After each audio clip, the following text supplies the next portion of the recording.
എൻ്റെ പേര് ബിന്നി മാത്യു മറ്റക്കര. എന്നെ ഇവിടെ ഈ കൃപാസനത്തിൽ അമ്മയുടെ സാക്ഷിയാക്കിയ ഉയരത്തിന് ഈശോയ്ക്കും മാതാവിനും വളരെയധികം നന്ദി പറയുന്നു. കടബാധ്യത മൂലമാണ് ഞാനിവിടെ വരാനിടയായത്. കടബാധ്യത ഞാൻ 20 വർഷമായിട്ടൊരു കട നടത്തിക്കൊണ്ടിരിക്കുകയായിരുന്നു. എല്ലാ സൗകര്യങ്ങളുള്ളൊരു കടയായിരുന്നു, കുഴപ്പമില്ലാത്ത രീതിയിൽ. അപ്പോൾ യാദൃശ്ചികമായിട്ട് പെരപണിയേണ്ടി വന്നിരുന്നു. അതിൻ്റെ കടബാധ്യതകൾ വളരെ അധികം എനിക്ക് കൊടുത്തു തീർക്കാൻ പറ്റാത്തതായിരുന്നു. കാരണം 18 ലക്ഷം രൂപകളുണ്ടായിരുന്നു ബാക്കി കൊടുക്കാൻ. അത് ലോണല്ലായിരുന്നു, വ്യക്തിപരമായ രീതിയിൽ ആൾക്കാർ തന്ന് സഹായിച്ച കടങ്ങളാണ്. ചോദിച്ചപ്പോൾ എത്ര വേണ്ടതെന്ന് ചോദിച്ച് തന്ന ആൾക്കാരാണ് 6-7 പേര്. എനിക്ക് മറക്കാൻ പറ്റാത്ത സഹായം മാതാവ് വഴി തന്ന അനുഗ്രഹങ്ങളായിരുന്നു. നേരത്തെ തന്നെ എനിക്കിതിനെക്കുറിച്ച് പദ്ധതി ഉണ്ട്, അതിൻ്റെ നാശത്തിനല്ല അതിൻ്റെ ക്ഷേമത്തിനാണ് അരുളി ചെയ്ത കർത്താവിൻ്റെ പദ്ധതിയായിരുന്നു എന്ന് തന്നെ ഞാൻ ഇപ്പോഴും അന്നും ഇന്നും വിശ്വസിക്കുന്നു. പക്ഷേങ്കിൽ ആ കട ബാധ്യത എനിക്ക് കൊടുത്തു തീർക്കാൻ പറ്റുമ്പോൾ എനിക്ക് വളരെയധികം വിഷമമായിരുന്നു. അതോടുകൂടി ഞാൻ എൻ്റെ കട മുമ്പോട്ട് നടത്താൻ പറ്റാത്ത അവസ്ഥയിൽ കടയിലെ കാശെടുത്ത് ചിട്ടി പിടിച്ച് ഈ കാശ് എല്ലാവർക്കും കൊടുത്തു തീർത്തു. അവസാനം ഈ KSF ചിട്ടി അവസാനം ബാധ്യതയെല്ലാം KSFയിലായി. കൊടുത്തു തീർക്കാൻ ഒരു മാർഗ്ഗമില്ല. അപ്പോൾ കട മുമ്പോട്ട് നടക്കാൻ പറ്റുന്നില്ല, കടയിലെ സാധനങ്ങളൊന്നും ഇല്ലെന്നായി. ആകെപ്പാടെ വളരെ വിഷമം. ഞാൻ കട നിർത്തിയിട്ട് എൻ്റെ ഒരു ഫ്രണ്ട് മുഖാന്തരം പറഞ്ഞ് യൂറോപ്പിന് പോകാൻ വേണ്ടി ശ്രമിച്ചു. നിർഭാഗ്യവശാൽ 4 ലക്ഷം രൂപയുടെ ഇറങ്ങിപ്പോയി. മൊറീഷ്യസ് എല്ലാം കറങ്ങി അടിച്ച് പിന്നെ ബോംബെ വഴി മംഗലാപുരം റെയിൽവേ സ്റ്റേഷനിൽ വന്നു. വീട്ടിലോട്ട് തിരിച്ചു പോരാൻ പറ്റുന്നില്ല. വളരെയധികം വിഷമം. കട ഞങ്ങൾ കൊടുത്ത് തീർക്കും. വീട്ടിലെ ബുദ്ധിമുട്ട് എനിക്കറിയാം. എല്ലാവരും എന്നെ പ്രതീക്ഷിച്ചിരിക്കുന്നു. എനിക്ക് അമ്മയും ഭാര്യയും 3 കുട്ടികളും ഉണ്ട്. അപ്പം കുഴപ്പമില്ലാതെ പോയിക്കൊണ്ടിരിക്കുന്നുള്ള ബാധ്യത എനിക്ക് തന്നെ അറിയാവുന്നതുകൊണ്ട് അങ്ങനെ പോവുകയാണ്. ഞാനിവിടെ വന്ന് അപ്പം ഞാൻ തിരിച്ച് മംഗലാപുരത്ത് നിന്ന് ഞാൻ അവിടെ നിന്ന് വളരെ റെയിൽവേ സ്റ്റേഷൻ ഇറങ്ങി. ഒത്തിരി കരഞ്ഞു. ദൈവമേ ഞാൻ എന്ത് ചെയ്യുമെന്ന് ഓർത്ത്. അത് കഴിഞ്ഞപ്പോൾ എനിക്ക് തോന്നി, കൃപാസനം എൻ്റെ അമ്മ എൻ്റെ അടുത്ത് മുമ്പ് പറഞ്ഞ ഒരു ഓർമ്മ എനിക്ക് വന്നു. മോനെ നീ കൃപാസനത്തിൽ നിന്ന് പോടാ എന്ന് പറഞ്ഞിരുന്നു. അപ്പോൾ ഓർമ്മ വന്നു. ഞാൻ എന്നാൽ ഒരു ഓർമ്മയോട് കൂടി ഇവിടെ കോട്ടയത്ത് വന്നിറങ്ങി. രാത്രിയിൽ അവിടെ റെയിൽവേ സ്റ്റേഷൻ കിടന്നു. വെളുപ്പിനെ അവിടെ നിന്ന് എഴുന്നിട്ട് കുളിച്ച് പള്ളിയിൽ കുർബാന കണ്ട് ഇവിടെ വന്നു. രാവിലെ ഇവിടെ വന്നു. വൈകുന്നേരം വരെ ഇവിടെ ഇരുന്ന് ഞാൻ തിരിച്ചു പോയി. ഭയങ്കര ആളായിട്ട് ഇങ്ങോട്ട് കയറാൻ പറ്റുന്നില്ല. ഞാൻ തിരിച്ചു പോയി. ഞാൻ ഇവിടുന്ന് തിരിച്ച് വീട്ടിൽ പോകാൻ പറ്റും. ഞാൻ തിരിച്ച് തിരുവനന്തപുരം പോയി. തിരുവനന്തപുരത്തിൻ്റെ ഫ്രണ്ടുണ്ട്, അവിടെ ഞാൻ ചെറിയ ജോലിക്ക് കയറി. എല്ലാ ഞായറാഴ്ച ഞാൻ ജോലിക്കല്ല, ഞാൻ ഇവിടെ വരും. വെളുപ്പിനെ അവിടെ കുർബാന കൂടിയിട്ട് ഇവിടെ വരും. ഇവിടെ വന്നിരുന്നിട്ട് അന്ന് ഉപവാസമായിരിക്കും, വൈകുന്നേരം തിരിച്ചു പോകും. അങ്ങനെ 3 ഞായറാഴ്ച ഞാൻ ഇവിടെ തിരിച്ച് വന്ന് പൊയ്ക്കൊണ്ടിരുന്നു. 4ാമത്തെ ആഴ്ച എനിക്ക് തോന്നി ഉടമ്പടി എടുക്കണം തോന്നി. അപ്പോൾ അതിന് നമ്മുടെ ഉദ്ദേശം ഇരുന്ന് കൃപാസനത്തിൽ വന്നാൽ അച്ഛനെ കണ്ടാൽ പ്രാർത്ഥനിച്ച് എന്താ അനുഗ്രഹം ഉണ്ടാകുന്നൊക്കെ ആയിരുന്നു എൻ്റെ ഉദ്ദേശം. എനിക്കറിയില്ലായിരുന്നു. പക്ഷേ വന്നപ്പോഴേക്ക് മനസ്സിലായി ഇതൊന്നും അല്ല വേണ്ടേ, ഉടമ്പടി എടുക്കാമെന്ന് മനസ്സിലായി. അങ്ങനെ ഉടമ്പടി എടുത്ത് ഞാൻ തിരിച്ചു പോയി. കൃപാസനീയൻ ഉടമ്പടി നിയോഗങ്ങളൊക്കെ ഞാൻ പ്രാർത്ഥന ചെല്ലുകയും വിശ്വാസത്തോടെ വളരെയധികം ആഗ്രഹത്തോടെ ചെല്ലാനും തുടങ്ങുകയും പ്രാർത്ഥന എനിക്ക് ഇഷ്ടമായിരുന്നു. പക്ഷേ അത് കുറച്ചുകൂടെ ഊർജിതമാക്കി ചെയ്യാൻ തുടങ്ങി. പത്രമാക്കി എല്ലാം കൊടുക്കുകയൊക്കെ ചെയ്യുമായിരുന്നു. കാരുണ്യ പ്രവൃത്തികളെങ്കിൽ പറ്റുന്നവർ ചെയ്യുമായിരുന്നു. അപ്പോൾ അങ്ങനെ പോയിക്കൊണ്ടിരുന്നു. 4ാമത്തെ ആഴ്ച ഉടമ്പടി എടുത്ത് തിരിച്ചു പോയി. അങ്ങനെ യാദൃശ്ചികമായിട്ട് ഉടമ്പടി എടുത്ത് 3 മാസത്തിനുള്ളിൽ ഞാനൊരു വ്യക്തിപരം ഒരാളെ പരിചയപ്പെടുക. ആൾ എൻ്റെ അടുത്ത് കാര്യങ്ങളൊക്കെ ചോദിക്കുകയും ഞാൻ എൻ്റെ അവസ്ഥയൊക്കെ പറയുകയും ചെയ്തതിന് ഫലമായിട്ട് ആ മനുഷ്യൻ, അപ്പോൾ എനിക്കൊരു 4.25 ലക്ഷം രൂപ എനിക്ക് അപ്പോഴേക്ക് അത്യാവശ്യം ബാങ്കിൽ അടയ്ക്കേണ്ട കട ഉണ്ടായിരുന്നു. അപ്പോൾ ആ ആൾ കേട്ടതിന് ശേഷം 3ാം പൊക്കെ എനിക്കൊരു ചെറിയ പൊതി എൻ്റെ തരികയാണ്. ഞാൻ പൊതി തുറന്നു നോക്കിയപ്പോൾ എന്നോട് ചോദിച്ചു, എന്നോട് പറഞ്ഞു ഇത് നീ അത്യാവശ്യം കൊടുത്താലുള്ള കാശ് കിട്ടും, ഇത് കൊടുത്ത് തീർക്കാൻ പറഞ്ഞു. അത്യാവശ്യം ഞാൻ തുറന്നു നോക്കിയപ്പോൾ 3 ഗോൾഡ് ബിസ്ക്കറ്റായിരുന്നു എൻ്റെ അകത്ത്. ഞാൻ ആദ്യം ആ ഗോൾഡ് ബിസ്ക്കറ്റ് കാണുന്നത്. കടയുണ്ടായിരുന്ന ബിസ്ക്കറ്റൊക്കെ തിരികെ കൊടുക്കുകയും ചെയ്തിട്ടുണ്ട്. പക്ഷേ ഗോൾഡ് ബിസ്ക്കറ്റ് ആദ്യമാണ് കാണുന്നത്. എൻ്റെ ദൈവമേ എന്താ ഇതെന്ന് ഓർത്ത് ഞാൻ നോക്കിയപ്പോൾ അങ്ങനെ എടുത്ത് പറയുകയാണ്, കുഴപ്പമില്ല നീ കൊണ്ട് കൊടുക്കേ, സാധനം കടം വീട്ടെ എന്ന് പറഞ്ഞു. അത് കഴിഞ്ഞ് കുറച്ച് രണ്ട് എൻ്റെ ഒരാഴ്ച എൻ്റെ അടുത്ത് പറയുകയാണ്, ഞാൻ കുറച്ച് കാശ് നിനക്ക് തരാം, നീ കൊടുത്ത് കടം വീട്ട്, എനിക്ക് അത്യാവശ്യം കൊടുക്കേണ്ട കടം വീട്ട്. ഞാൻ തന്ന കാശ് തന്നെ എങ്ങനെ തിരിച്ച് ഞാൻ ഓർക്കുകയാണ്. ദൈവമേ എനിക്ക് അത് എങ്ങനെ ശരിയാവും എന്ന് ഞാൻ ചോദിച്ചു. അന്നേരം പറയുകയാണ് കുഴപ്പമില്ല, അത്യാവശ്യമുള്ളപ്പോൾ ഞാൻ ചോദിച്ചോളാം, നീ എനിക്ക് ഉള്ളപ്പോൾ എനിക്ക് തിരിച്ച് തന്നാൽ മതിയെന്ന്. അങ്ങനെ ആ വ്യക്തി 9 ലക്ഷം രൂപ എനിക്ക് തരികയാണ് എൻ്റെ കടബാധ്യതകൾ. കാരണം എനിക്ക് ഏറ്റവും വലിയ സങ്കടം, എനിക്ക് വിശ്വസിച്ച് എന്നെ എനിക്ക് പൈസ തന്ന് സഹായിച്ചവർക്ക് ദൈവമേ അവർക്ക് കൊടുത്തു തീർക്കാൻ പറ്റുമെന്നുള്ള വലിയ വിഷമമായിരുന്നു. അങ്ങനെയുള്ള ആദ്യം എനിക്കുണ്ടായിരുന്ന ആ ടെൻഷൻ എനിക്കുണ്ടായിരുന്നത്. പലിശ ഇല്ലാതെ അന്ന് കിട്ടിയിരുന്നത്. അതുപോലെ പലിശ ഇല്ലാതെ തന്നെ ഈ വ്യക്തി എനിക്ക് ഒരു ബന്ധനം ഒന്നുമില്ലാതെ ഈ പൈസ തരുമായിരുന്നു. ആരും ഇന്നത്തെ കാലത്ത് ഒരിക്കലും ചിന്തിക്കാൻ പറ്റാത്തൊരു കാര്യമാണ്. ഇങ്ങനെ എന്തെല്ലാം രേഖകൾ കൊടുത്താൽ പോലും അവസാനം അത് കൈക്കലാക്കാൻ നോക്കുന്ന അവസ്ഥയൊക്കെ ഉണ്ട്. നമുക്ക് എത്രയോ കേട്ടിരിക്കുന്നു. പക്ഷേ ഇങ്ങനെ ഇത്രയോ ഒരു ഇടപെടിയില്ലെങ്കിൽ ചിന്തിക്കാൻ പറ്റത്തില്ല. എൻ്റെ ദൈവമേ ചിന്തിച്ചാൽ അർത്ഥമില്ല. ചിന്തിക്കുക എൻ്റെ പറയല്ലേ, ദൈവത്തിൻ്റെ അനുഗ്രഹം കൊണ്ട് മാത്രം. ഇവിടെ ഒന്ന് ഉടമ്പടി എടുത്തതിന് ശേഷമാണ് ഇതിൽ സംഭവിച്ചത്. അതിനുശേഷം ഇങ്ങനെ പൊയ്ക്കൊണ്ടിരിക്കുകയാണ്. പക്ഷേ അതിന് വലിയൊരു പഞ്ചല്ലേ എന്നതിന് മുമ്പ് എനിക്ക് കുടുംബത്തിൽ സമാധാനം എന്നുള്ളതില്ലായിരുന്നു. അപ്പോഴും അസ്വസ്ഥതയായിരുന്നു, സാമ്പത്തിക ടെൻഷനായിരുന്നെങ്കിലും ഇതിനൊക്കെ ഇങ്ങനെ നടത്തിക്കൊണ്ടിരുന്നത്.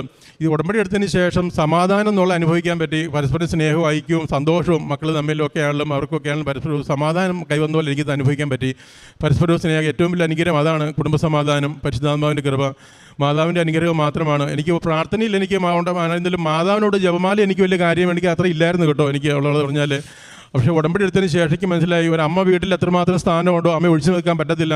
അതുപോലെ തന്നെയാണ് ഉടമ്പടിയിൽ നമ്മൾ നിലനിൽക്കണമെങ്കിൽ സഭയിൽ മാതാവിനെ നമുക്ക് ആവശ്യമാണ്, കുടുംബത്തിൽ ആവശ്യമാണ്, ജീവിതത്തിൽ ആവശ്യമാണ്, മാതാവിൻ്റെ സഹായം വേണം എന്നുള്ളൊരു ബോധ്യം എനിക്ക് അത്ഭുതകരമായിട്ട് രീതിയിൽ എനിക്ക് എൻ്റെ മനസ്സിലുണ്ടാകുകയും എനിക്കത് തീക്ഷ്ണതയോടെ മാതാവിനോട് പ്രാർത്ഥിക്കാനും എപ്പോഴും ചുമ്മാ നടക്കുമ്പോഴാണെങ്കിലും നന്മ നിറഞ്ഞ മറിയുമേ ചൊല്ലി പ്രാർത്ഥിച്ച് നടക്കാനുള്ളൊരു കൃപ സന്തോഷത്തോടെ അത് എനിക്കിപ്പോൾ അതുപോലെ ഞാൻ അച്ഛൻ്റെ ബഹുമാനപ്പെട്ട യോസച്ചൻ്റെ ടോക്കുകൾ കേൾക്കുകയും ധ്യാനങ്ങൾ വളരെ സന്തോഷത്തോടെ കേൾക്കുകയും നന്ദി പറയുകയും ഒത്തിരി സങ്കടം കേൾക്കും, പ്രാർത്ഥനയിലൊക്കെ അറിയാതെ കരഞ്ഞു പോകും സന്തോഷം കൊണ്ട്. ദൈവം അനുഗ്രഹമാണല്ലോ എന്നോർത്ത് ഈ അച്ഛൻ്റെ അനുഗ്രഹം എന്തുമാത്രം മനുഷ്യർ അനുഭവിക്കുന്നു, ഞാനും അതിനൊരു ഭാഗമാക്കായല്ലോ, എന്നെ അനുവദിച്ചല്ലോ ദൈവമേ എന്നോർത്ത് നന്ദി മാത്രമേ എപ്പോഴും പറയാൻ പറ്റുന്നുള്ളൂ. അതുപോലെ തന്നെ വലിയൊരു അനുഗ്രഹം എൻ്റെ മോള് പ്ലസ് ടു കഴിഞ്ഞ് നല്ല മാർക്കുണ്ടായിരുന്നു, ഫുൾ A+ ഒക്കെ ആയിരുന്നു, നല്ല മാർക്കുണ്ടായിരുന്നു. അവൾ ഡിഗ്രി കഴിഞ്ഞല്ലോ, പ്ലസ് ടു കഴിഞ്ഞപ്പോഴത്തേനും അടുത്ത കോഴ്സ് പഠിക്കാൻ വേണ്ടി ഇരുന്നപ്പോഴത്തേനും എൻ്റെ ഇടവകയിലുള്ളൊരു വികാരിയച്ഛൻ എൻ്റെ ഇടവേലുള്ള ഒരു വൈദികൻ എന്നെ വിളിച്ച് ചോദിക്കുകയാണ്, എടാ നിൻ്റെ കൊച്ചിനെ ഇങ്ങനെയൊക്കെ നല്ല മാർക്കുണ്ടല്ലോ അറിഞ്ഞല്ലോ, അവൾക്ക് ഇനി ഇങ്ങോട്ട് പഠിപ്പിക്കണ്ടേ, നിൻ്റെ കാശൊക്കെ ഇങ്ങനെ ഉണ്ടോ, ഞാനൊന്ന് നിന്നെ ഒന്ന് ഹെൽപ്പ് ചെയ്യട്ടെ. ഞാൻ പറഞ്ഞു അച്ഛാ അങ്ങനെ അച്ഛനൊക്കെ തോന്നുന്നുണ്ടെങ്കിൽ മാതാവിൻ്റെ അനുഗ്രഹം മാത്രമായത്, അല്ലെങ്കിൽ അച്ഛനക്ക് തോന്നുന്നില്ല, എനിക്കറിയില്ല, സന്തോഷം എന്ന് പറഞ്ഞ് ദൈവാനുഗ്രഹത്തിൽ അച്ഛൻ്റെ ഇടപെടൽ മുഖാന്തരം അവർക്ക് ഒക്യുപ്പേഷൻ തെറാപ്പി മണിപ്പാലിൽ ചേർന്ന് പഠിക്കാനായിട്ടുള്ള അനുഭവം ദൈവം തന്നു. അതിന് നന്ദിയോടെ ഓർക്കുന്നു, മാതാവിന് നന്ദി പറയുന്നു. അതുപോലെ ഈ കഴിഞ്ഞ ഒക്ടോബറിൽ 28-ാം തീയതി എനിക്ക് പിന്നെയും ഒരു സാമ്പത്തിക ബുദ്ധിമുട്ടുണ്ടായി. 4,15 ലക്ഷം രൂപയോളം കടമുണ്ടായിരുന്നു, 4,45 ലക്ഷം രൂപ. അപ്പോൾ ഞാൻ ആ സമയത്ത് ഒരു ക്ലാസ് നമ്മുടെ പത്രത്തിൽ ഉടമ്പടി പത്രത്തിൽ ഞാനൊരു സാക്ഷ്യം കേട്ടു, സാലിയമ്മ ജോസഫ് മുട്ടാറിൻ്റെ ഒരു സാക്ഷ്യം, ഒരു ജപ്തി നോട്ടീസിൻ്റെ സാക്ഷ്യം. ഞാനത് ഓർത്തിട്ട് ദൈവമേ നന്ദി പറഞ്ഞു, ഈശോയെ അവർക്ക് എനിക്കുണ്ടായല്ലോ നന്ദി പറഞ്ഞു. അത് കഴിഞ്ഞപ്പോൾ എനിക്ക് ഈ സാക്ഷ്യം എൻ്റെ മനസ്സിൽ പിന്നെയും തോന്നുകയാണ്. ഞാനത് പിന്നെയും എടുത്ത് വായിക്കുമായിരുന്നു, പല പ്രാവശ്യം വായിച്ചത് 2-3 ദിവസമായിട്ട്. അപ്പോൾ ആ സമയത്ത് എൻ്റെ തോന്നാൻ കാരണം എൻ്റെ അടുത്ത് മനസ്സിൽ തോന്നുക, നീ ഇന്ന ആളുടെ ചോദിക്കുന്നു, അയ്യോ ഞാൻ ചോദിക്കും, അയ്യോ ആ ആൾ ചോദിച്ചാൽ തരുന്ന ആൾ അയ്യോ ശരിയാകുകയല്ലോ എനിക്ക് തോന്നുന്നു. എനിക്ക് ഏകദേശം ഒരു ധാരണ അങ്ങനെ ഇല്ലായിരുന്നു. പക്ഷേ എന്തായാലും പിന്നെ തോന്നുന്നു നീ ചോദിക്കും എന്നാൽ എനിക്ക് വേണ്ട, എന്നാൽ ഒരാഴ്ച കഴിഞ്ഞ് ചോദിക്കാം എന്ന് വിചാരിച്ചു. ഞാൻ ഒരാഴ്ച കഴിഞ്ഞ് ദൈവമേ അത് ശരിയാകുകയാണെങ്കിൽ എന്നെ ചെയ്യുന്നത് ഞാൻ പ്രാർത്ഥിച്ചു. ഒരാഴ്ച കഴിഞ്ഞ് ചോദിക്കാൻ ഒരാഴ്ച ദിവസം പ്രാർത്ഥിച്ചുകൊണ്ടിരുന്നു, ആ വ്യക്തിയെ അനുഗ്രഹിക്കണേ എന്ന് പ്രാർത്ഥിച്ചുകൊണ്ടിരുന്നു. ഒരാഴ്ച കഴിഞ്ഞ ദിവസം ഞാൻ ആ വ്യക്തിയോട് വിവരം പറഞ്ഞു, എനിക്കിങ്ങനെ ഒരു അത്യാവശ്യം ഒരു കാര്യം ഉണ്ടായിരുന്നു, ചില സാമ്പത്തിക ബുദ്ധിമുട്ടുണ്ടായിരുന്നു. എത്രയുണ്ടെന്ന് ചോദിച്ചു. ഞാൻ പറഞ്ഞു 4.5 ലക്ഷമായിരുന്നു. ഞാൻ കണക്കൂട്ടി അത്യാവശ്യം അത്രയും ഉണ്ട്. അയ്യോ അത്രയും ഉണ്ടോ, ഞാനത് നോക്കട്ടെ, ഞാൻ 1 ലക്ഷം നോക്കട്ടെ എന്ന് പറഞ്ഞിട്ട് ആ വ്യക്തി പറഞ്ഞു. 3-ാമത്തെ ദിവസം ഒക്ടോബർ 28-ാം തീയതി പറഞ്ഞ് നവംബർ 1-ാം തീയതി 4,50,000 രൂപയുടെ ക്യാഷൊക്കെ എടുത്ത് തന്നിട്ട് പറയുകയാണ് ഇത് കൊണ്ടുകൊടുക്കാൻ. അത് കഴിഞ്ഞിട്ട് അത്ഭുതം എന്ന് പറഞ്ഞിട്ട് ഈ വ്യക്തി എൻ്റെ അടുത്ത് പറയുകയാണ്, എനിക്ക് തോന്നുന്നു പാവം അങ്ങനെ ഒരു നല്ലൊരു വ്യക്തിയാണ്, എനിക്ക് അത്ഭുതമാണ് ഈ തന്നത് ഓർത്തിട്ട് എനിക്ക് അത്ഭുതമാണ്, ഞാനാണോ ഒന്ന് തനിക്ക് തന്നെന്ന് ചോദിക്കുക എൻ്റെ അടുത്ത്. ഞാൻ പറഞ്ഞു തന്നു, സത്യം അത് മാതാവ് ഇടപെട്ടതാണ്, മാതാവ് ഉടമ്പടി ഞാൻ ഉടമ്പടി കൃപാസന സാക്ഷി എടുക്കുന്ന ആളാണ്, ഞാൻ പ്രാർത്ഥിക്കുന്നുണ്ട്, മാതാവിൻ്റെ അനുഗ്രഹം നന്ദിയോടെ ഞാൻ പ്രാർത്ഥിക്കുന്നുണ്ട് എന്ന് പറഞ്ഞ്. മാതാവിൻ്റെ അനുഗ്രഹം എന്തുമാത്രം അനുഭവമാണെന്ന് ചിന്തിക്കാൻ പറ്റാത്ത അനുഭവമാണ്. കുടുംബ സമാധാനവും സന്തോഷവും. അതുപോലെ കാരുണ്യ പ്രവർത്തികൾ ഞാൻ ചെയ്യുന്നത് പത്രം കൊണ്ടുപോയി ഞാൻ കോളനികളിൽ പോകും. കോളനികളിൽ ഈ കുടുംബങ്ങളിലൊക്കെ പ്രായം ആൾക്കാർ ഒത്തിരി പേരുണ്ട്. എൻ്റെ അപ്പന് ഒത്തിരി പ്രായമായിട്ട് വയ്യാതൊക്കെയായിരുന്നു. ഞാൻ ദൈവനത്തെ സാധിക്കാൻ എൻ്റെ അപ്പനെ നോക്കാൻ സാധിച്ചു. ആ അനുഭവം എനിക്കുള്ളതുകൊണ്ട് പിന്നെ അച്ഛൻ പറയും കാരുണ്യ പ്രവർത്തനം ചെയ്യാൻ സന്തോഷത്തോടെ ചെയ്യാൻ എനിക്കിഷ്ടമാണ് ചെയ്യാനായിട്ട്. ഞാൻ കോളനി വഴി എന്ന് പ്രായമായ ആൾക്കാരുണ്ട്, ഒത്തിരി താടി മുടിയൊക്കെ വളർത്തി. സത്യത്തിൽ ആദ്യം ഞാൻ പേടിച്ച് കൊണ്ട് വ്യക്തിയെ കണ്ടപ്പം മാനസികരോഗിയെ പോലും ആണെന്ന് പുറത്ത് പോയിട്ടുണ്ട്. അതുപോലത്തെ അവസ്ഥയുള്ള ആൾക്കാരൊക്കെ ആയിരുന്നു. പക്ഷേ അവർക്ക് അങ്ങനെയല്ലായിരുന്നു, ശുശ്രൂഷിക്കാൻ ആളിൽ മറ്റാഞ്ഞ ഒരവസ്ഥയൊക്കെ ആയിരുന്നു. ഒരവസ്ഥയല്ലേ ഓരോ കുടുംബത്തിൻ്റെ അവസ്ഥ. ഞാൻ അവരെ കുളിപ്പിക്കുകയും മുടി വെട്ടിക്കൊടുക്കുകയും താടി വടിക്കുകയൊക്കെ ചെയ്ത് കൊടുത്ത് കുളിപ്പിക്കുകയൊക്കെ ചെയ്യും. അങ്ങനെ ഞങ്ങൾ പല ആൾക്കാർ അങ്ങനെ ചെയ്യാറുണ്ട്. അപ്പോൾ ഇടയ്ക്ക് ഞാൻ പോകാറുണ്ട്, പോയി കാണും. ഞാൻ അതുപോലെ നവജീവനിൽ ഞാൻ പോകുമായിരുന്നു. അങ്ങനെയൊക്കെ എനിക്ക് ദൈവത്തിൻ്റെ അനുഗ്രഹം കൊണ്ട് മാതാവിൻ്റെ കൃപയിലേക്ക് പോകാൻ സാധിക്കുകയൊക്കെ ചെയ്യുന്നുണ്ട്. വലിയ അനുഗ്രഹത്താൽ ഉടമ്പടി എടുത്തതിന് ശേഷമാണ് എനിക്ക് കൂടുതൽ ആത്മാർത്ഥത്തോടെ ദൈവമേ എന്ന് ഓർത്ത് നന്ദി പറഞ്ഞ് പ്രാർത്ഥിക്കാനും കൂടുതൽ ഉടമ്പടിയിൽ ഒരു ഭാഗമാക്കാൻ ദൈവമേ എനിക്ക് ഇടയ്ക്കുള്ള ഭാഗ്യം കിട്ടിയല്ലോ എന്ന് വളരെ നന്ദിയോടെ ഞാൻ ഓർക്കുന്നു. അതുപോലെ തന്നെ എല്ലാ കാര്യങ്ങളും കൊണ്ട് നന്ദിയോടെ സ്തുതിക്കുന്നു. മാതാവിനും ഈശോയ്ക്കും നന്ദി, 1000 നന്ദി, പറഞ്ഞാൽ തീരാത്ത നന്ദി അർപ്പിക്കുന്നു. അതുപോലെ കഴിഞ്ഞ് ജപമാല റാലിക്ക് എനിക്ക് കൂടുതൽ വലിയൊരു ആഗ്രഹമായിരുന്നു, എനിക്ക് സാധിച്ചില്ല. അപ്പോൾ എനിക്ക് എങ്ങനെയായിരുന്നു പോകണം, എനിക്ക് നീ ഒറ്റയ്ക്ക് പോയാലിരിക്കണം എൻ്റെ മനസ്സിൽ തോന്നുക. ഞാൻ തോന്നി പോകണം, ആയിക്കോട്ടെ ഒറ്റയ്ക്ക് പോകണം എനിക്ക് തോന്നി. ഞാൻ ഇന്നലെ കഴിഞ്ഞ ആഴ്ച പറഞ്ഞ് ഞാൻ തീരുമാനിച്ചാണ് ഞാൻ ഈ ഞായറാഴ്ച എനിക്ക് പോകണം എന്നുള്ളത്. ഞാൻ എൻ്റെ മോനോട് പറഞ്ഞു, അവൻ +2 കഴിഞ്ഞ്, മൂത്ത മോനെ നഴ്സിംഗ് ബാംഗ്ലൂർ പഠിക്കുന്നു, രണ്ടാമത്തെ മോൻ ഡിഗ്രി കഴിഞ്ഞിട്ട് ഇപ്പോൾ നിൽക്കുന്നു, ജർമ്മൻ കോഴ്സ് പഠിച്ചുകൊണ്ടിരിക്കുന്നു. അവനുണ്ടായിരുന്നു, അവൻ്റെ അടുത്ത് പറഞ്ഞിട്ട് എനിക്കിങ്ങനെ ആഗ്രഹമുണ്ട് കൃപാസനത്തിൽ പോകണം, എനിക്കിങ്ങനെ ജോമാലയിൽ പോകണം. അവരോട് പറഞ്ഞു, അന്ന് അവൻ്റെ ഒരു ആവശ്യം കൊണ്ട് എനിക്ക് അന്ന് വരാൻ പറ്റാഞ്ഞത്. അപ്പോൾ അവരോട് പറഞ്ഞപ്പോൾ അവൻ പറഞ്ഞു, ഞാൻ വരാമെന്ന് പറഞ്ഞു. എന്നാൽ കൊള്ളാം, ആയിക്കോട്ടെ, നീ വരാൻ പറഞ്ഞു. അപ്പോൾ ഞാൻ 2 സ്റ്റാൻഡ് വിളക്കൊക്കെ മേടിച്ച് ഇന്ന് വെളുപ്പിന് ഞങ്ങളിവിടെ 3 മണിക്ക് അവിടെ നിന്ന് കോട്ടയത്ത് നിന്ന് പോകുന്നു. വെളുപ്പിന് 5 മണിക്ക് ഇവിടെ എത്തി.